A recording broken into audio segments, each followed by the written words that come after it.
सभी को नमस्कार।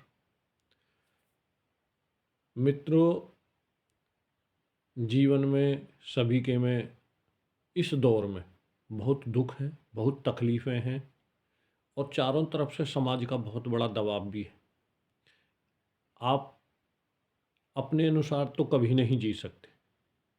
अगर आप अपने तरीके से जीना शुरू करते हैं तो लोग आपको सनकी, पागल, सिरफिरा, अहंकारी बहुत कुछ बोलने लगते हैं।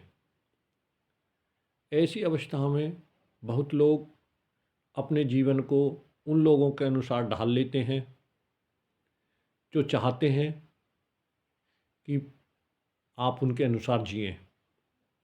तब आप भीतर से एक तरीक़ा से डिप्रेशन का शिकार हो जाते हैं या आपको लगने लगता है कि जीवन में कोई रस नहीं है, कोई मज़ा नहीं। तो मैं अपने सभी मित्रों से, नई युवा पीढ़ी से एक ही निवेदन करना चाहता हूँ कि एकदम अटपटी ज़िंदगी जियो। मत सोचो कि तुम क्या कर रहे हो। जीवन को व्यवस्था देने से ही मुसीबतें हैं। जितनी व्यवस्था देकर आप जीते हो तो ये बिल्कुल मत समझो कि आप अपने अनुसार जिए हो।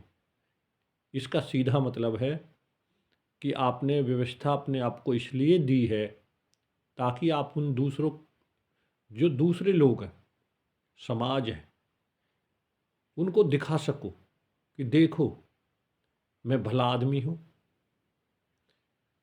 मैं बहुत ही अच्छा इंसान हूँ, मैं महान हूँ। लेकिन आप पीछे पलट कर इतिहास में देखें, कितने लोगों की महानता के झंडे खड़े हैं यहाँ पर। कोई ज़मीन में दफन हो गया, कोई खाक हो गया। अगर तस्वीरें लगा भी दी जाएं तब भी क्या होने वाला है, आप ज़रा बताएं। आपके ना भला बनने से, ना बुरा बनने से, ना झंडे गाड़ने से, न झंडे उखाड़ने से यहाँ कुछ होने वाला नहीं है। जीवन जीना ही भूल जाता है व्यक्ति, क्योंकि उसे अपनी कम दूसरों की ज़्यादा चिंता रहती है। तो प्रिय मित्रों, अपने अनुभव से मैं ये जान पाया हूँ कि हर एक व्यक्ति को अपनी निजता का ध्यान रखते हुए अपने लिए जीने की कोशिश करनी चाहिए। अगर दूसरों के लिए जियोगे तो कभी भी ठीक से जी नहीं पाओगे। ओशो रजनीश कहते हैं, बेढंगा होकर जियो। बेढंगे का मतलब होता है जैसे सब ढंग ढांचा देकर जीते हैं, तुम उसके विपरीत चले जाओ और तुम देखोगे कि लोग उसको भी नियम समझने लग जाएंगे, तुम्हारे पीछे भी चलने लग जाएंगे। क्योंकि लोगों को आदत है किसी भी दूसरे के ढंग ढांचे में ढलने की।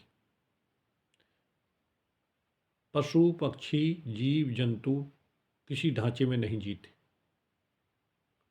वो प्रकृति के अनुसार जीते हैं और प्रकृति किसी ढांचे में ढली हुई नहीं है। प्रकृति बस बहती है, एक रफ्तार है जो चल रही है। वो नहीं पूछती कि कब आपको गर्मी की ज़रूरत है और कब आपको सर्दी की ज़रूरत है। बस उससे अपने अनुसार जो करना है करती है। तुम भी वही करो जो तुम्हें अच्छा लगता है, तभी आनंद से रह सकता है व्यक्ति। सुसाइडल केस इसलिए ज़्यादा हो रहे हैं क्योंकि लोग दूसरों के अनुसार जीने की कोशिश करते हैं और दूसरे लोग उन्हें जीने नहीं देते, क्योंकि वो बार बार उनके ऊपर कमेंट, आक्षेप, समाज का भय दिखाकर उनके जीवन को बिल्कुल ऐसा बना देते हैं जैसे इनसे खतरनाक, इनसे जहरीला आदमी कोई दूसरा है ही नहीं। तो प्रिय मित्रों, दूसरों की परवाह छोड़ो, बेपरवाह हो जाओ और मस्त हो जाओ। गाने का दिल करे गाओ, नाचने का दिल करे नाचो, कहीं घूमने का दिल करे घूमो, और धन कमाने का दिल है तो धन कमाओ। अगर वासनाएं आपको तंग कर रही हैं तो ब्रह्मचारी बनने से अच्छा है आप वासनाओं की पूर्ति में लग जाओ। एक दिन देखोगे, बहुत जल्दी तुम्हें पता लगेगा कि इनके अंत कहीं नहीं है। बस वही घड़ी होती है जब आप समझदार बनते हैं। गलतियां जितनी करोगे उतनी समझ आएगी। जो गलतियां नहीं करता वो समझदार भी कभी नहीं बनता। 1000 प्रयोग करने के बाद अगर बल्ब का निर्माण किया गया तो ये गलतियां करनी सभी को चाहिए,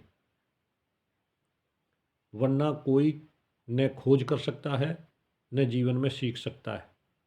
महात्मा बुद्ध को अनेकों विधियां ध्यान की प्रयोग करने के बाद समझ में आया कि सब बेकार की बातें हैं, और अंत में अपने मत अनुसार जीवन जीने से ही उन्हें ज्ञान प्राप्त हो गया। कितने ही लोगों से आप पूछें जो महान हैं, वो कभी ये नहीं कहते कि हमने बस एक नियम पकड़ा और हम पार हो गए। जो व्यक्ति नियम पकड़ के काम करता है वो फॉलोवर्स होता है, वो कोई मार्ग कभी नहीं बना सकता। अगर आप अपने जीवन को ऊंचाइयां देना चाहते हैं तो कभी भी किसी का फॉलोवर्स ना बने, अपने जीवन को खुली छुट्टी दे दें और खुलेपन से जिएं, और हजारों लाखों गलतियां भी कर दें तब भी पश्चाताप ना करें, क्योंकि गलतियां तो प्रकृति भी करती है। कहीं बवंडर, कहीं तूफान, कहीं भूचाल, कहीं भूकंप। तो क्या कभी आपने रोते देखा है भगवान को कि इतने लोग मर गए, इतना नुकसान हो गया? क्योंकि प्रकृति हमेशा कुछ नया करती चली जाती है। इसलिए आज से रोना धोना बंद, जीवन को बिल्कुल प्रकृति के अनुसार जियो, मस्त रहो, खुश रहो। अगर आपका दिल करता है योग करने को तो योग करें, ध्यान करें। खिलखिलाकर हंसने को दिल करता है तो खूब हंसें, मस्त रहें। संगीत सुनने को दिल करता है या संगीत सीखने का दिल करता है तो वही करें। लेकिन संकोच करना, शर्म करना, दूसरों की परवाह करना आज से छोड़ दें। दूसरे आपके कोई ठेकेदार नहीं है कि आपको उनका ड्यूटी बजाना ही है। नमस्कार, धन्यवाद, सबको नमस्कार।